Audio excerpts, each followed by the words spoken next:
How's it going, everybody? I'm Jeff Slakey. I am at the WSU Extension office here in Mason County with Dan and Heather, and we are talking about fun programs that the 4-H is getting ready to put forth. How you guys doing? Doing wonderful. Good to see you. It's been a while since the three of us have gotten together. It was like right around your first day, I think. 2 years ago. And we were outside, and there was COVID, and we didn't quite know what to do.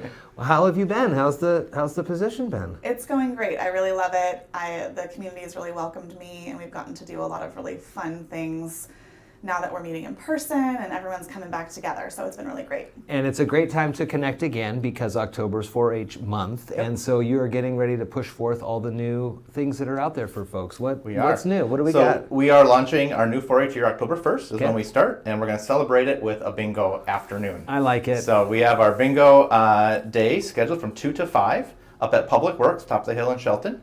We're going to play some bingo. We're also going to celebrate our 4-H members. So we're going to talk about their accomplishments this last year, have a great time celebrating them. Popcorn and ice cream will be provided, and just a wonderful chance to learn about 4-H. Our clubs will have different booths there, so they kind of see what's happening with our 4-H program. But just a really fun community event to kind of say 4-H is here and come have fun with us. Well, how strong is 4-H in Mason County? I know we've talked over the years how sometimes there's some difficulties in the presentation of the hard work that they do with the fair and stuff like that, but overall, what are the numbers like? Yeah, we have quite a few clubs coming back, so that's really exciting. Those are our community clubs, volunteer-led in their own community. They get to decide what projects. So there's about 6 of those currently, all over Mason County, including North Mason, which is awesome. And 2 countywide programs. We have Clover Kids, which is kind of our monthly come get to know what 4-H is about. It's a little mini 4-H meeting, free for anybody. You don't have to join. And it's really geared at your introduction to 4-H. We do a fun craft or activity, and our leaders there are awesome. And then we also we're bringing back robotics nights. Oh, fun. Yeah.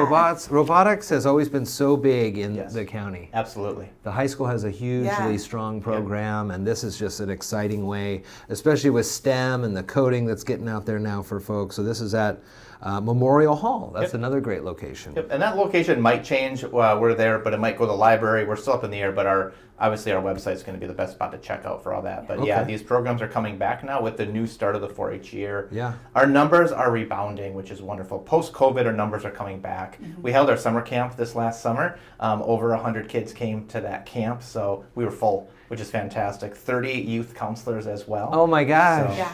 It was wonderful to see camp, I would say, at capacity. Is that so? Is that like the most you've had, or how many are those returning people or brand new to the 4-H? So our summer camp is for our 4-H members, and when we don't quite fill our camp with our 4-H members, we offer it to our community, and we make them 4-H members. Yeah. But we had the majority of those numbers were 4-Hers. That's so it was fantastic to see the camping program near capacity, where we're like, I don't think we can fit any more boys in a cabin, so I think we're good. And you may not want to. Yeah, exactly. Oh my gosh.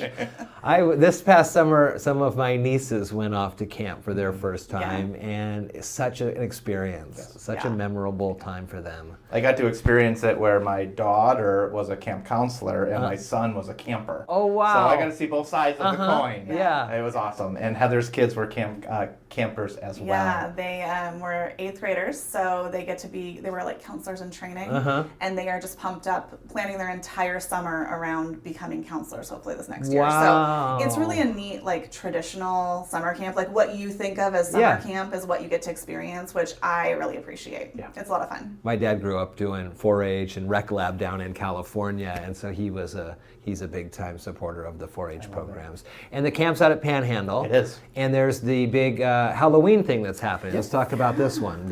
What do we got here? Looking for hosts, and then it's also the 3rd annual Haunted Panhandle event. Yeah, so 4-H members and volunteers are hosting their cabins are being decorated for Halloween, as well as some booths and tables. The community is invited to come trick or treat through that area. We'll also be having carnival games up in the horse arena area where kids can play carnival games for $1 a ticket.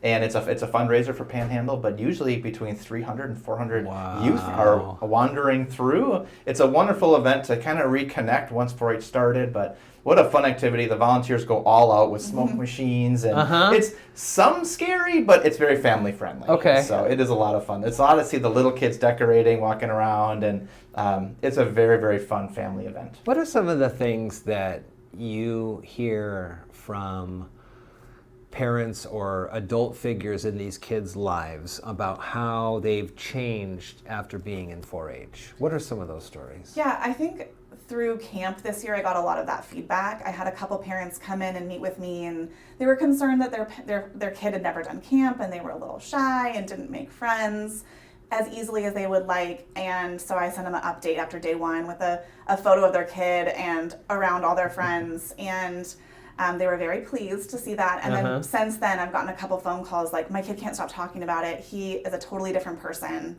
And I think it's just neat to be around like-minded people and caring adults. Like, the adults that are in our programs really do care, and there's a lot of effort that goes in. We're always looking for more caring adults if you like to work with youth.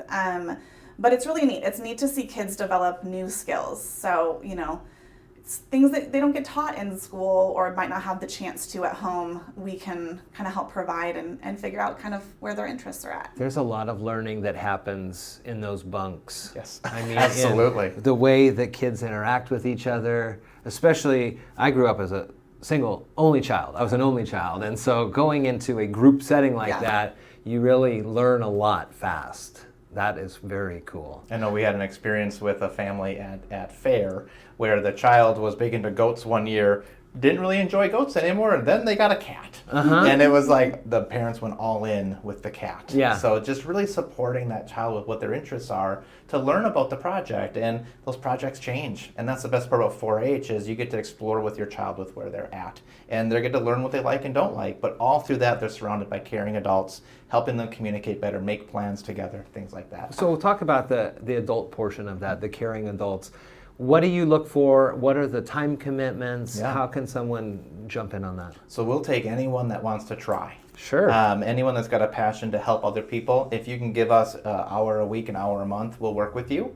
There's no time commitment except what can you give. We're looking for someone to help us in the office, looking for someone to be club leaders, we're looking for someone that knows about woodworking or how to write a letter, or we had a fantastic volunteer step up and be table decorating person to help kids understand how to decorate a table. Sure. So really any interest you want to share, we're going to work with you. We do ask our volunteers to come to a few trainings to get certified in our program, background check to make sure everything is up to standard, and then we kind of figure out what you want to do to help out. There's everything from working at our camp to working in our club-based program, helping with bingo night, things like that. That's awesome. We're taping this on Dan's 12-year anniversary of being in the WSU Extension. Congratulations. Thank you. It's been, in reflection, it's been the best move for my family. We moved here 12 years ago from Wisconsin, and it has been wonderful to see where we're at now. And I can't thank our communities enough for welcoming my family, but the benefits of this to my family, but the benefits of Extension and 4-H work in Mason and Grace Harbor County has just been tremendous. I get the honor of working with some tremendous volunteers who give their all to help our communities, and it's wonderful to see every day. Well, it's been really fun talking to you over these many years, too. I'll tell you that much. Good. Heather, Dan, good to see you both. We're at the 4-H WSU Extension office in downtown Shelton. There again is bringing back Family Robotics Nights. October 1st is the start of the kickoff for the year for 4-H, so bingo will be happening at Public Works. And I'll put the links to all this as well so people can get right to it. Thank you so much. Thank you. Thanks.